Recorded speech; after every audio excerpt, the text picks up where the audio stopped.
veio conhecer a região, porque ele ficou sabendo de umas ditas águas que tinham aqui. Porque foi na época da campanha do petróleo. A época da campanha do petróleo ela começou em 1920. Depois que cessou aquela febre de procura de petróleo aqui, que acabou não encontraram as águas, o que aconteceu? O doutor Otávio, ele ficou sabendo dessas águas, ele vindo aqui para São Pedro, aí ele veio conhecer. O Ângelo Franzin, em 1934, começou a desfrutar das águas aqui de Água de São Pedro, porque ele viu, sabe o quê? Que os animais que faziam uso da água, que por aqui assim, aqui por perto, a água brotava, os animais bebiam e ficavam bonitinhos. Aí eles tiveram a ideia de começar a aproveitar para banhos. Aí os familiares do Franzin começou a usar para banhos, viu que dava certo, aí construiu 4 precárias banheiras num pequeno balneário. E aí foi. O que aconteceu? Aí começou a aparecer interessados em adquirir as propriedades aqui. Certo? Sim. O que aconteceu? Um pool de pessoas compraram essa região aqui, de 4 alqueires, onde abrangia a fonte ao meio das Salles lá, e abrangia a fonte aqui, e abrangia a outra fonte lá, Geoconda. Na época da perfuração de petróleo, encontraram essas 3 fontes, né? O que acontece? Eles, fazendo uso dessas águas, fizeram esse pool para fazer um uso mais extensivo. Aí eles construíram balneários maiores, né? Assim, já não tão precários, balneários maiores. Eu estive conversando com pessoas que eles pegavam a lenha para esquentar a água. Olha isso. Para esquentar a água, fazer os tachão de água, né? Eles esquentavam, não era em caldeira. Então, na fogueira. Tinha um fogão lá, onde esquentava a água para as pessoas tomar banho. E tinha um outro detalhe. Depois começou a vir caravanas. Porque primeiro vinha de Jardineira, de São Pedro para cá, e depois vinha as caravanas. Tem um monte de gente ali que está vendo a gente que não sabe o que é jardineira. Explica para eles. Jardineira era um ônibus que era aberto, bem diferente do que é hoje, né? Porque eram os primeiros, as grandes empresas começaram por volta de 1930, 32, então aquela época era o top da coisa, né? Então era um ônibus bem. Eu cheguei a andar de Jardineira. Nossa, não espalha. Isso entrega idade. Eu não conheço. Você não conhece? Não, eu sou jovem demais. Eu tive o prazer de andar de Jardineira lá na terra onde eu nasci, no Rio Paulista. Eu andei de bonde. Não, lá em Piracicaba. Piracicaba? Sim. De bonde eu nunca andei. Aliás, andei. Que diz que quando a gente namora, a gente anda de bonde, né? Eu sou do tempo do telefone de manivela, o senhor é? Não conheci. Vá! Não conheci. Eu conheci só de disquinho, assim. Porque, você morava mais próximo do centro, né? Eu morava no interior mesmo. Tá certo, eu no centro. E eu vivi no interior mesmo, até os meus 25 anos. Depois que eu vim da cidade. É o que a gente chama aqui de pé vermelho. Exatamente, era pé vermelho, pé rachado. Mas vamos voltar lá para a história aqui de Água de São Pedro.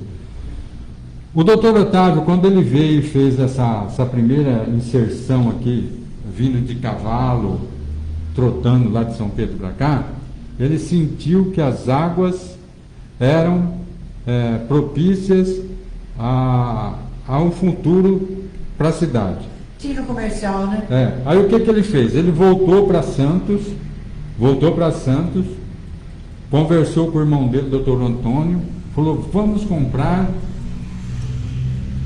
aquelas terras e vamos fundar uma cidade. Vamos fundar uma cidade, mas da seguinte maneira: uma cidade que vai ser uma instância turística que vai ser exemplo para o mundo. Cidade Jardim. E com outro detalhe, uma cidade planejada. Verdade, né? Então, aí o que eles fizeram? Eles compraram aqui uma área de 650 alqueires e reservou 100 alqueires para fazer a instância turística. Porque aquele pessoal que tinha comprado, aquele pool de pessoas, vários empreendedores que tinham comprado as terras aqui, os 4 alqueires de terra, venderam tudo para o doutor Otávio e o doutor Antônio. Aí, o que aconteceu? Ele comprou para fundar a primeira instância turística planejada do país, que, se não me falha a memória, é a única que nasceu planejada, nasceu como cidade planejada para ser uma instância. Daí um dia, o doutor Otávio estava lá em São Pedro. Sim. E ele conheceu uma moça que morava no sítio, tem uma história trágica na família, que outra hora a gente conta. Certo. Ela veio morar na cidade, ela era uma mulher muito prestimosa, ela bordava ponto cruz muito bem. Certo. O nome dela era quer dizer, não era dona na época porque ela era moça. Certo. Ela era Ermelinda, que hoje em dia a gente conhece como Dona Ermelinda. Certo. O doutor Otávio encontrou com ela e ele viu os bordados dela e ele falou, nossa, bonito, caprichado. Sabe o que acontece, Ermelinda? Eu vou fazer um hotel lá em Água de São Pedro, eu estou fundando a cidade lá.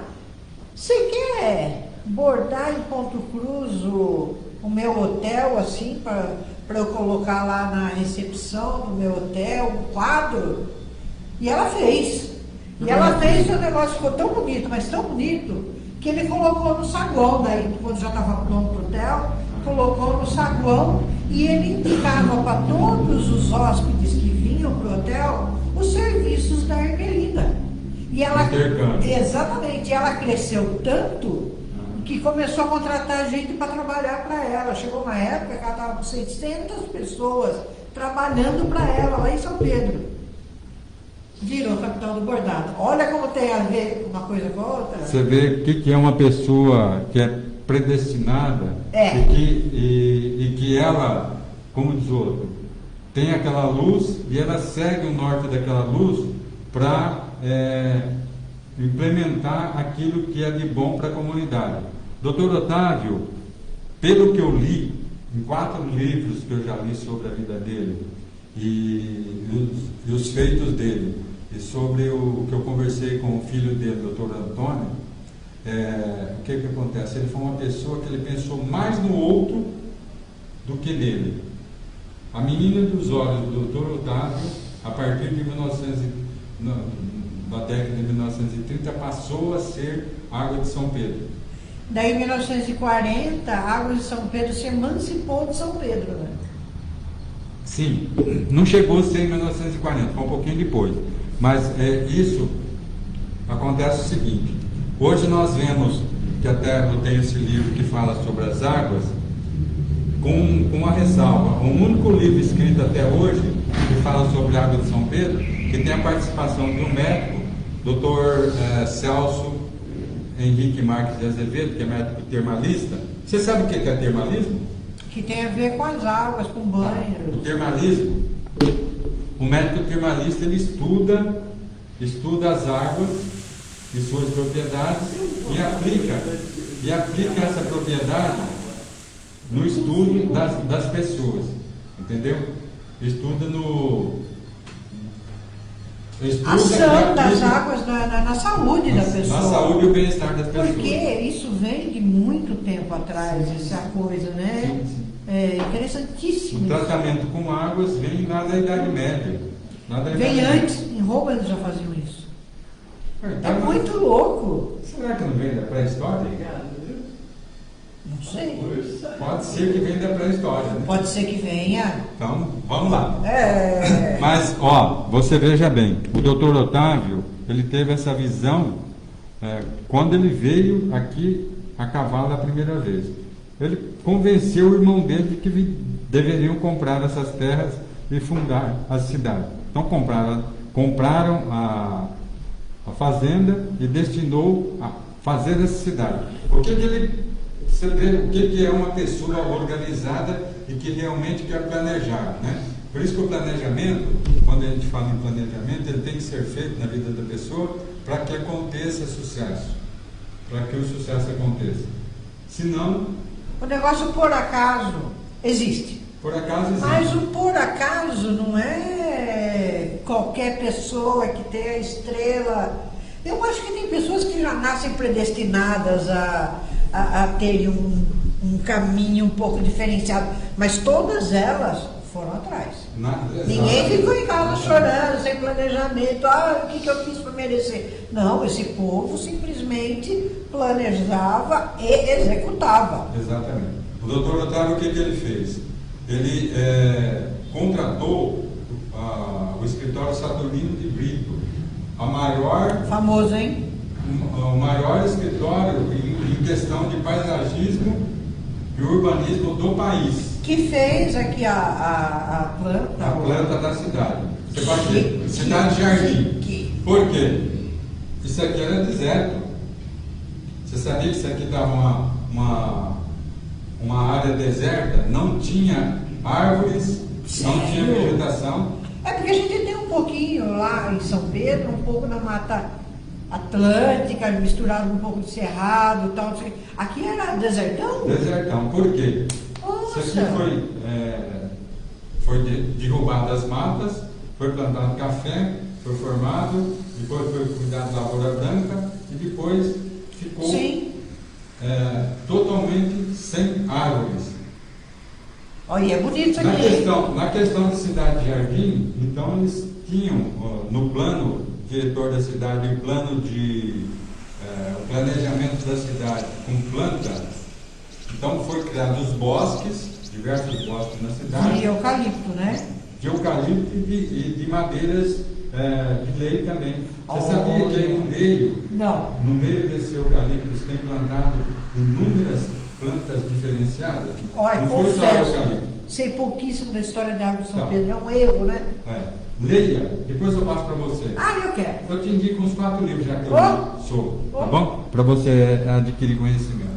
Sim. Aqui no meio desse bosque tem várias madeiras diferenciadas, inclusive jaracatiá, que tem muito a ver com a sua cidade. Total. A cidade humana. Total. Você sabia que o doutor Otávio teve a perspicácia de saber que essa planta, essa árvore, era um símbolo da região? Ele pesquisou. E aqui no meio do bosque tem. A árvore de jaracatiá é muito grande, ela é muito alta. Sabia que hoje em dia tem até cerveira de jaracatiá?